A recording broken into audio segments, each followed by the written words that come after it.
Hi folks, welcome back to Game Geeks. I'm your host, Kurt Wiegel. Today's episode, we're reviewing Savage World as the generic role-playing game, sort of discussing its engine and what it does well, and Deadlands Reloaded, which is a specific setting for Savage Worlds.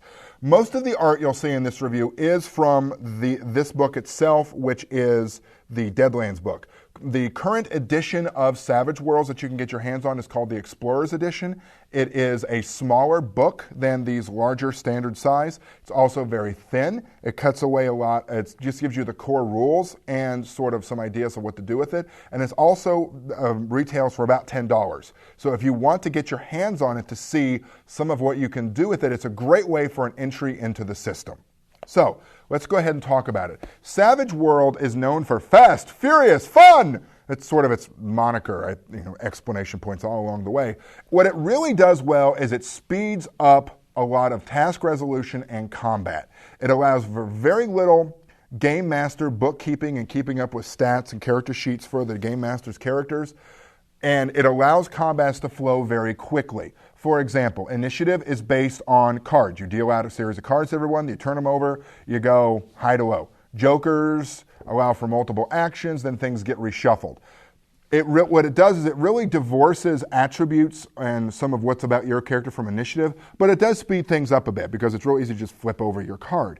Along those lines, what else happens in this game? Well, your characters are considered to be wild cards. What that means is that they get, for whatever die you roll for an attribute or skill, you'll get to also roll an additional d6, and you take the highest of the two, meaning you've got a greater chance of succeeding. This is a single die system. It's kind of like the Cortex rules that power Serenity and Battlestar Galactica in that your skills and your attributes are based on a die rather than a static number. But unlike Cortex, you don't add the two together. For example, your shooting skill, and skills in this are very broadly defined, by the way. Your shooting skill is a single die, let's say a D8 or a D10. You don't add that to your agility. It's just the D8 or D10 and you give it a spin with that additional D6. That also sort of divorces your attributes from the rolls, which annoys some players, but folks, it really does speed things up a lot in terms of getting your combats clicking and going. Only the wild cards, who are the PCs and the major named non-player characters, have multiple wound levels. Most of your generic mooks or your generic people you just mow through, the people that are there for the sole purpose of making you look cool by knocking them down, have no additional wound levels. They go down with one significant hit. There are raises such that if what you roll is 4 above your target number, it's an even better success. So making characters is also fairly fast. You have your basic attributes, you have your skills, you have perks and flaws, which sort of help define your character a little more, and you're off and running. It's really that easy. Savage World is good for any system where you want high action. I don't know that I would use Savage Worlds for something like Call of Cthulhu. I don't know that I would want Savage Worlds for something that is mainly about politics and deep social interactions, like the way I usually play Vampire the Masquerade.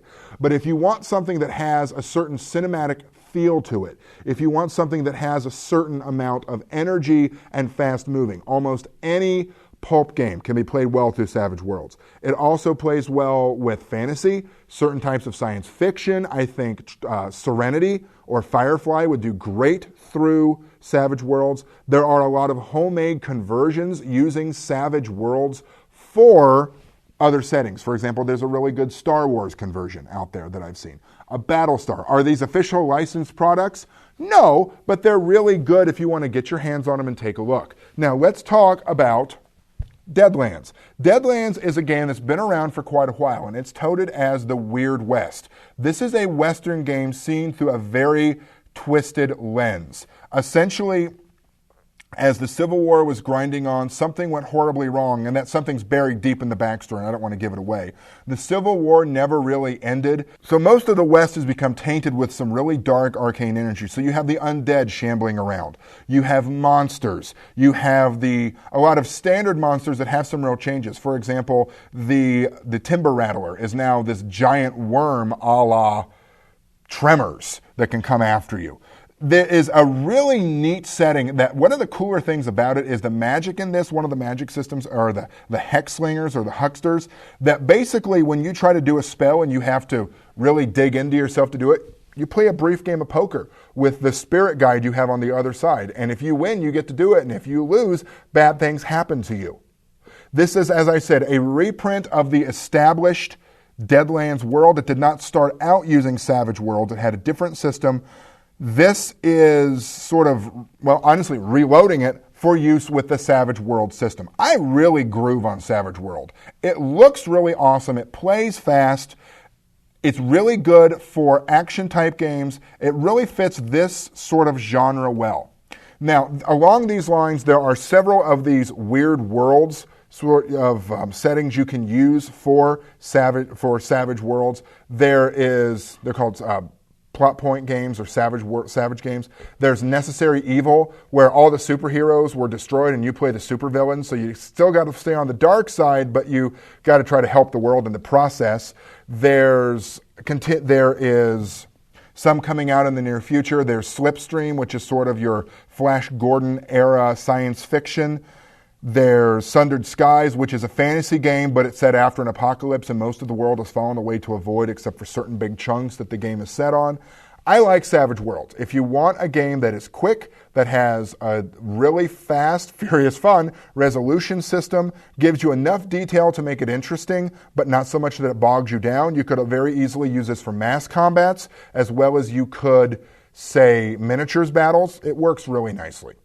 If you have any questions or comments, please feel free to email us at knweagle@yahoo.com. For Game Geeks, I'm your host, Kurt Wiegel. Good day and good gaming.